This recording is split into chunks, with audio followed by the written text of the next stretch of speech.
Angie, Suzee. question for you. Do you ever have a client where you're like, oh, you're just kind of speaking like really analytically to them and you're trying to maybe even sound impressive and you're like using all the neuroscience words and saying you research or any like the data, and the truth is like they just need some woo language or some language from the heart? Yes. Are you asking if I go woo? Do you go woo? That's a great question. I think it depends is the truth. It depends. I think you have a story for us about it, but I will say before you get into your experience, I tend to lead with things that I've made up in my head are going to give me like street cred, which Hmm. is like I'm a lawyer, I've worked here, I've done that. Like I lead with like the hard stuff versus the Hmm. squishy stuff. But I do think that there's always opportunity. Like I literally can't think of a person right now that I haven't like at least touched on some of the squishier, touchy-feely woo stuff with, and it hasn't been effective, right? Do I lead with it? No, not always. Sometimes yes, but your point is valid. It made me pause. Well, so yes, I do have a story about it. I did need to pivot in the way needed to speak to a client. I was realizing in the moment that the way I was delivering a coaching wasn't actually what was needed at that moment, right? So I was thinking Like you were being too sterile. a little too sterile, right? And typically that is what works with this one client of mine. And it's been years, right? So once, for some reason, I just noticed that. And I decided in the moment to pivot and change the way I was speaking and get into my heart more and trust my gut that this is what was the way it needed to be said.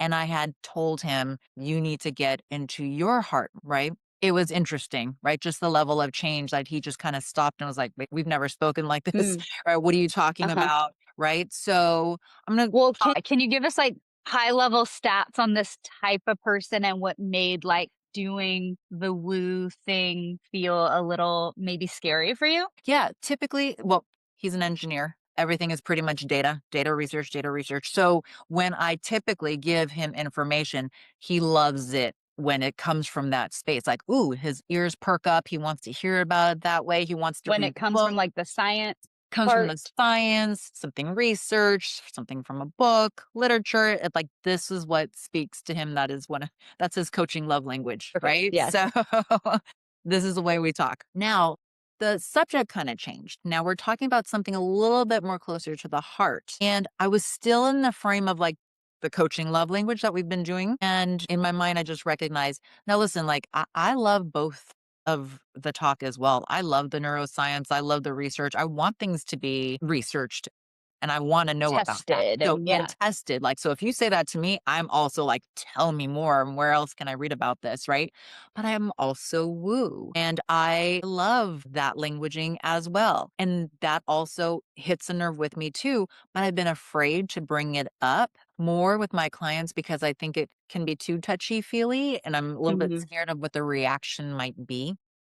And some clients, like it can get a little bit even astrological. Like I couldn't give a reading or anything like that, but I could possibly bring a little bit more even that talk, that languaging into our sessions and it would work really well. But this person, I was really scared. You've not done that before.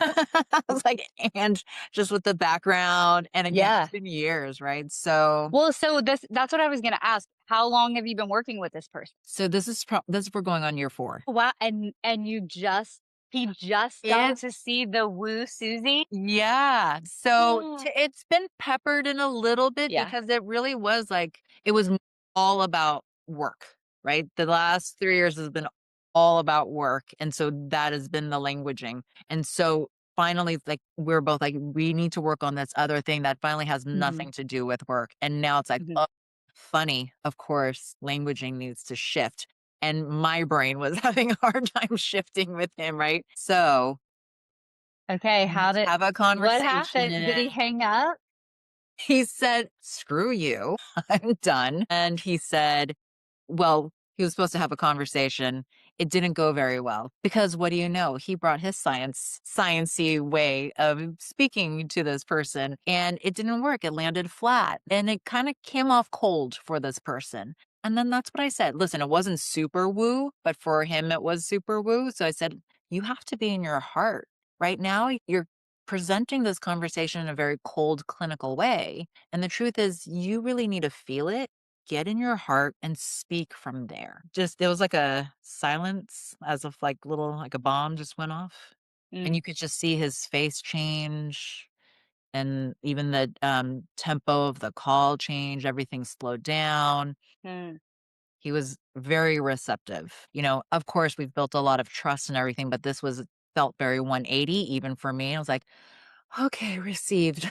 And yeah, the reason why I wanted to bring this up today is because Angie and I talk about trusting our gut and our intuition a lot when it comes to coaching too. But that was one of those moments where I did really have to trust my gut and lean more into the woo and not to be afraid of using any of your tools because you might do mhm. woo for you and it works for you. Why wouldn't it work for someone else? Right. So, Yeah, I think that if you're not woo, that's okay too. What we're really just trying to say here, I think overall, and what we keep saying is like bring your whole personality and your whole offering, whatever that is. If you read a lot of woo stuff and a lot of science or only science, like all of that is who you are and makes you the right cake, right? With all those ingredients, you're the right cake for your client. And so let them see and experience the full spectrum of what you have to offer. yeah, and listen, it may not have landed, and then I would have pivoted again, and that's fine, but at least I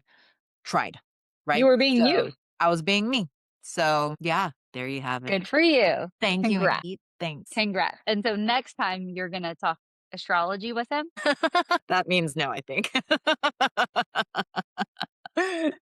Yeah. So, guys, thank you for listening. Please like and subscribe. That helps us in our channel, and we will see you next time on a fireside chat. Bye.